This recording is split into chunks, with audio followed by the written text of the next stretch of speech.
When national courts fail to deliver justice for the world's worst crimes, the International Criminal Court, or ICC, steps in. Based in The Hague, the ICC prosecutes individuals, not countries, for genocide, war crimes, crimes against humanity, and aggression. The court operates under the Rome Statute, an international treaty ratified by over 120 countries. The ICC is a court of last resort, acting only when national systems are unwilling or unable to prosecute. Its mission to ensure that no one, regardless of rank or title, is above the law. Investigations begin with a preliminary review by the prosecutor, who must find enough evidence before seeking arrest warrants. The ICC relies on member states to arrest suspects, as it has no police force of its own. This dependence can create political obstacles, especially when powerful leaders are involved. Major powers like the US, Russia, China, and Israel are not members, raising questions about the court's global reach. Despite these challenges, the ICC remains a symbol of the international community's commitment to justice. The ICC's involvement in Palestine began in 2015, when Palestine joined the Rome Statute and accepted the court's jurisdiction. This allowed the ICC to examine alleged crimes in the West Bank, East Jerusalem, and Gaza, starting from June 13, 2014, a date chosen to include the 2014 Gaza war. The prosecutor reviewed actions by both Israeli forces and Palestinian groups, seeking evidence of war crimes or crimes against humanity. In February 2021, ICC judges ruled the court had jurisdiction over territories occupied by Israel since 1967, based on Palestine's status as a state party. This did not resolve the question of Palestinian statehood, but it gave the ICC legal authority to investigate crimes in these areas. Following this, the prosecutor opened a full investigation in March 2021, targeting all parties involved in the conflict. The investigation's scope was impartial, covering alleged crimes by both Israeli officials and Palestinian armed groups. This legal pathway set the stage for the ICC's most dramatic intervention in the Israeli-Palestinian conflict. The process would ultimately lead to requests for arrest warrants against leaders from both Israel and Hamas. The conflict was now under the scrutiny of the world's permanent war crimes court. In November 2024, the ICC issued arrest warrants for Israeli Prime Minister Benjamin Netanyahu and former Defense Minister Yoav Gallant. This unprecedented move targeted sitting leaders of a close U.S. ally, sending shockwaves worldwide. The ICC's chief prosecutor Karim Khan alleged that both men bore responsibility for war crimes and crimes against humanity during the Gaza conflict following the October 7, 2023 attacks. The court's judges agreed there was enough evidence to issue the warrants, obligating member states to arrest the accused if they entered their territory. The decision came amid intense international pressure and fierce opposition from Israel and its allies, who called the court biased and illegitimate. Simultaneously, the prosecutor sought warrants for 3 senior Hamas leaders, including Yahya Sinwar, for crimes such as murder and hostage-taking. By targeting leaders on both sides, the ICC aimed to demonstrate impartiality and uphold the principle that no one is above the law. However, the move only deepened outrage and political tensions. The legal and diplomatic battle had entered a new, volatile phase. The ICC's charges against Netanyahu and Gallant are grave, using starvation as a weapon, willfully causing great suffering and targeting civilians. The prosecutor alleges that Israeli leaders imposed a siege on Gaza, depriving civilians of food, water, and medicine, and restricting humanitarian aid. The destruction of essential infrastructure, hospitals, water plants, bakeries, was presented as part of a deliberate policy, not just collateral damage. The court also accuses them of intentionally directing attacks against civilians, citing the scale of bombing in densely populated areas and the resulting high civilian death toll. Evidence includes satellite imagery, witness testimony, and reports from aid organizations. The charges extend to crimes against humanity, including extermination, murder, and persecution, as part of a systematic attack on civilians.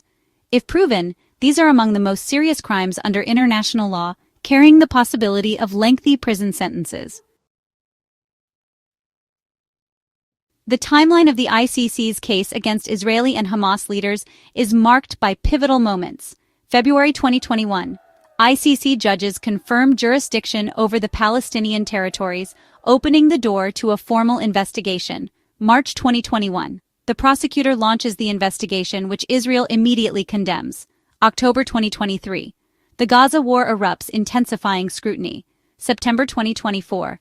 Israel formally challenges the ICC's jurisdiction, seeking to halt the investigation. November 2024. The ICC issues arrest warrants for Netanyahu, Gallant, and 3 Hamas leaders. April 2025. The appeals chamber sends Israel's challenge back for further review. May 2025. Israel requests cancellation of the warrants and suspension of the investigation. July 2025. ICC judges reject Israel's requests, keeping the warrants active and the investigation ongoing. The legal and political standoff continues with no resolution in sight. Israel has consistently rejected the ICC's authority, arguing the court lacks jurisdiction because Israel is not a member and Palestine is not a sovereign state. Israeli officials claim their own legal system is capable of investigating alleged crimes, invoking the ICC's principle of complementarity. They accuse the ICC of political bias and anti-Semitism, framing the investigation as an attack on Israel's sovereignty. When the ICC refused to cancel the warrants in July 2025, it reaffirmed its authority based on Palestine's status as a state party.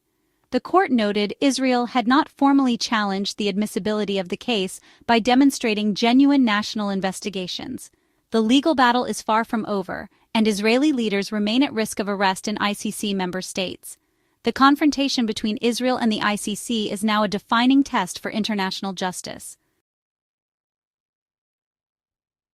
The United States, a non-member of the ICC and Israel's closest ally, has fiercely opposed the court's actions. American officials condemned the arrest warrants as illegitimate and politically motivated, echoing Israel's arguments. The U.S. escalated its response by imposing sanctions on the ICC's chief prosecutor and several judges in 2025. The State Department warned of further action unless the investigation was dropped. Despite the warrants, the U.S. continued to welcome Netanyahu, signaling that the ICC's decisions would not affect their alliance. This stance has put the U.S. at odds with many European allies who support the ICC.